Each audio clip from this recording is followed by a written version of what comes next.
Buckle Up Podcast. My mic is right. Right. My mic is tight. Tight. My mic is hype.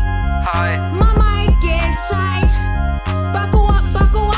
Podcast. Buckle up. Podcast. Buckle up. Podcast. Buckle up. My mic is hype. My mic is psych. Psych. My mic is right. Right. My mic is hype. Buckle up. Podcast. Buckle up. Podcast. Buckle up. Podcast. Buckle up.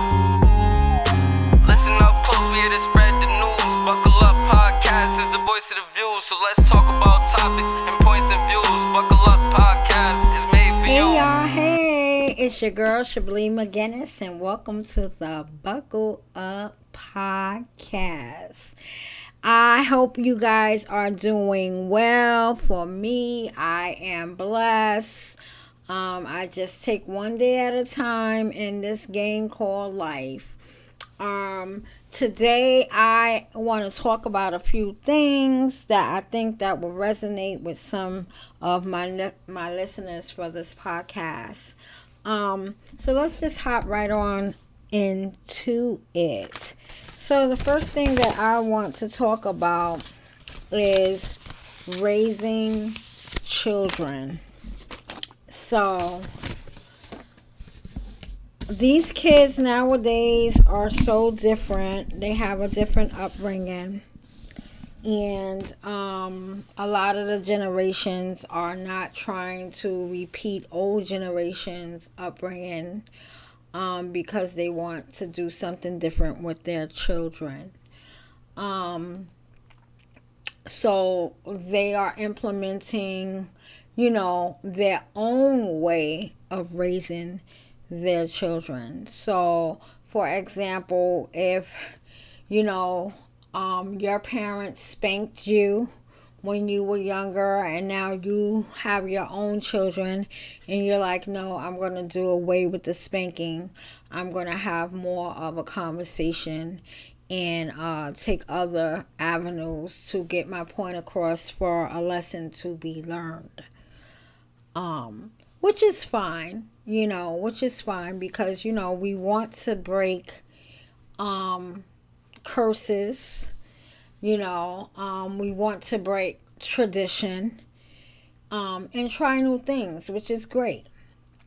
So, some people are going to agree and some people are going to disagree, because some people is like, well, the way my parents raised me, I turned out to be good. And if they didn't raise me like this, or they didn't have this kind of structure in my life, then I probably would have turned out a different way. But nowadays, these kids and grown children, they have a mind of their own. So you can raise your children the way that you see fit.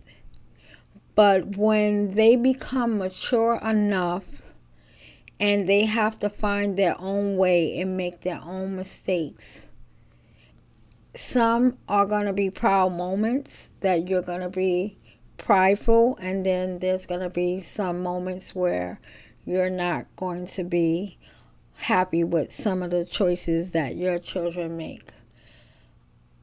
But you can't beat yourself up when your grown adult children or your teenage adult children that's heading to the mark where they're going to be young adults, when they don't make the right decisions.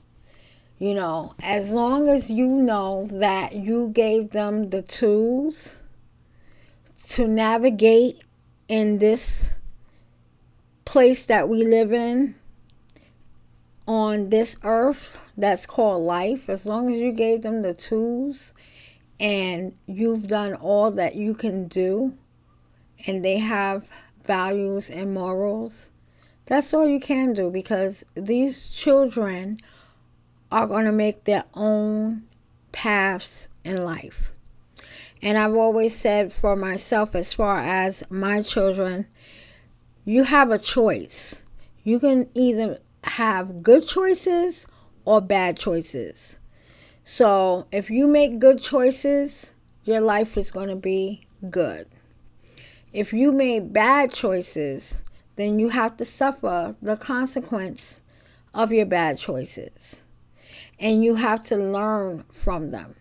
You cannot make a bad choice and then repeat that choice over and over again as you get older, because you're not learning a lesson out of it. And now you establish relationships that, by your choices, hurt those relationships because you made a bad choice, you know. And you have to take accountability for it, and you have to strive to do better, because life is not guaranteed, and sometimes people don't have a restart button to restart.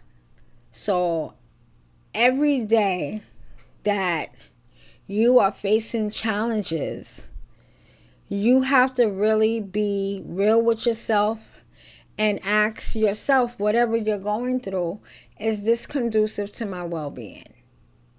Is this going to help me in any kind of way? Is this decision going to affect me in a bad way and affect other people around me in a bad way? And if you come into some challenges, sometimes you just have to take the spiritual approach, and you have to trust in God to lead you down the right path. Sometimes God will lead you down a bad choice so that you can learn from that experience and have a reset moment. So, parents who are raising children or who have adult children, and your adult children are going through some challenges, just know that you did the best that you could do in raising them and giving them a foundation to be good human beings and make the right decisions, you know, and don't fault yourself for your children's wrongdoing in their decision making. Whether they're young adults or older children that still need a little bit of, not guidance, that's not the word that I want to use, but they need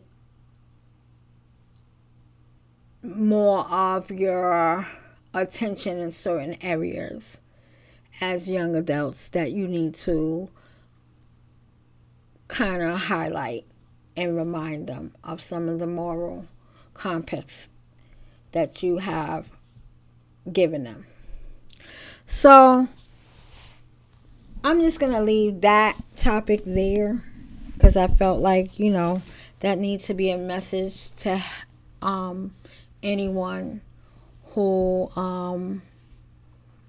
have children and they're raising them, or have young adults that they're not raising, but, you know, they're trying to navigate in this thing we call life. The second thing I want to get into, the second topic that I want to talk about, is how many of my listeners lend their good friends or family members money? And if so, how do you feel when you don't get your payment back? Do you lend that friend money again? Or do you take it as a loss? What do you do? What do you guys do? I'm interested to know what you guys do in this topic. So I'm going to talk about this topic where I loaned a friend that is no longer a friend of mine. This person was a friend of mine for about 20 something years. and we're not friends because of money. And I hate to have money be an issue to end the friendship, but it's not more or less the money principle for me. It is the principle behind honesty. You know, I lent this person money at a time where this person really needed their money because their livelihood was on the line on how they pay their bills, and they needed this money to make money so they are not evicted and backed up in their bills. And being that I knew this person for a long time, you know, I had no issue with loaning this person the money.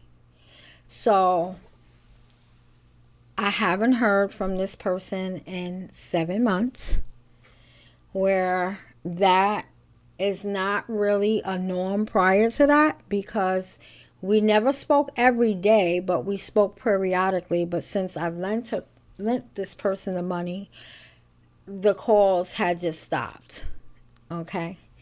And I wanted to call and just to remind them, hey, you know, this was a loan. When do you plan on paying me back?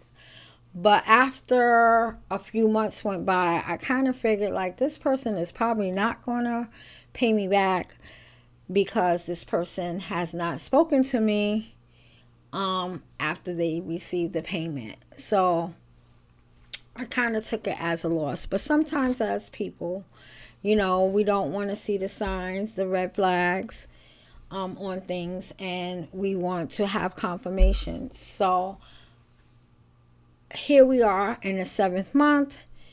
I call this friend up. I don't even ask about the money. We're just having a casual conversation, trying to catch up. And this individual brings the topic of money up. And once this person brought money up, then I said, oh, you know, since we're on the topic, you know, I wanted to know if you are able to pay me the money that I've loaned you. So this person wanted to bring up money that I supposedly, allegedly borrowed from them 30 years ago. So that person's excuse to not pay is because they loaned me money 30 years ago that I don't even recall, and they never received it. And I had a laughable moment and this confirmation that this person would bring up something 30 years ago that I'm not going to remember, just so that this person wouldn't pay me. So to make a long story short, I ended my relationship with this person on principle, because I am a simple person and I am a kind person. And I think for my listeners who know me and have been listening to my podcast, I feel like you have that connection that I am down to earth. And my motto was, if you could not pay me back, all you had to do was be honest and said, I cannot pay you back. And we would have figured something out moving forward.